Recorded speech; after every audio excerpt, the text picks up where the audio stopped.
పరిశుద్ధ గ్రంథం ఛానల్ వీక్షిస్తున్న ప్రతి ఒక్కరిని దేవుని పేరిట వందనాలు తెలియజేసుకుంటున్నాం. ప్రేమ, సంతోషము, సమాధానం సదా మీకు తోడే ఉండి నడిపించునుగాక. నిన్నటి దినాన కీర్తన గ్రంథం 135వ అధ్యాయం చదువుకున్నాం. ఈరోజు కీర్తన గ్రంథం 136వ అధ్యాయం చదువుకున్నాం. యెహోవా దయాళుడు, ఆయనకు కృతజ్ఞతాస్తుతులు చెల్లించుడి, ఆయన కృప నిరంతరముండును.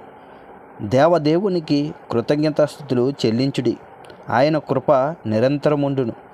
ప్రభువుల ప్రభువునకు కృతజ్ఞతాస్తుతులు చెల్లించుడి, ఆయన కృప నిరంతరముండును. ఆయన ఒక్కడే మహాశ్చర్య కార్యములు చెయ్యువాడు, ఆయన కృప నిరంతరముండును. తన జ్ఞానము చేత ఆయన ఆకాశమును కలగజేసెను, ఆయన కృప నిరంతరముండును.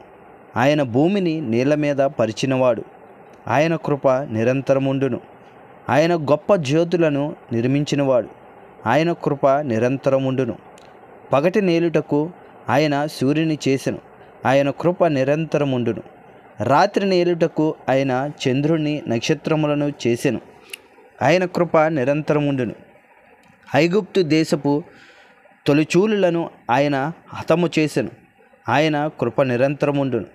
వారి మధ్య నుండి ఇశ్రాయేలీయులను ఆయన రప్పించెను, ఆయన కృప నిరంతరముండును. చెయ్యి చాచి తన బహుబలము చేత వారిని రప్పించెను, ఆయన కృప నిరంతరముండును. ఎర్ర సముద్రమును ఆయన పాయలుగా చీల్చెను, ఆయన కృప నిరంతరముండును. ఆయన ఇశ్రాయేలీయులను దాని నడుమ దాటిపోజేసెను, ఆయన కృప నిరంతరముండును.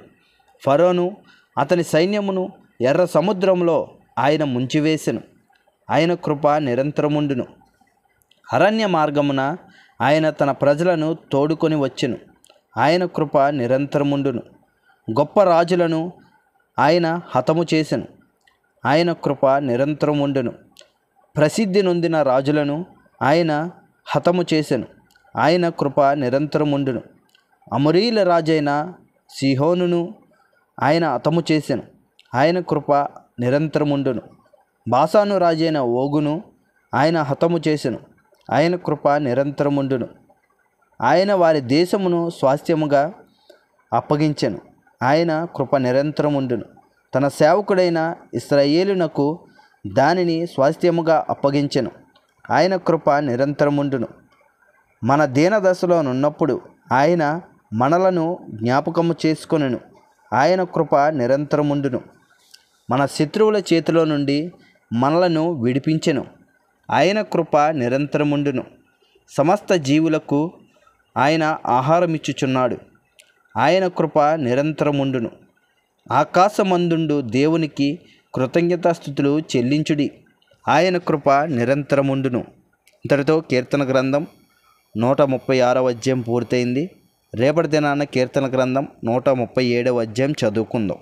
ప్రేమ, సంతోషము, సమాధానం సదా మీకు తోడేండి నడిపించునుగాక. ఆమేన్.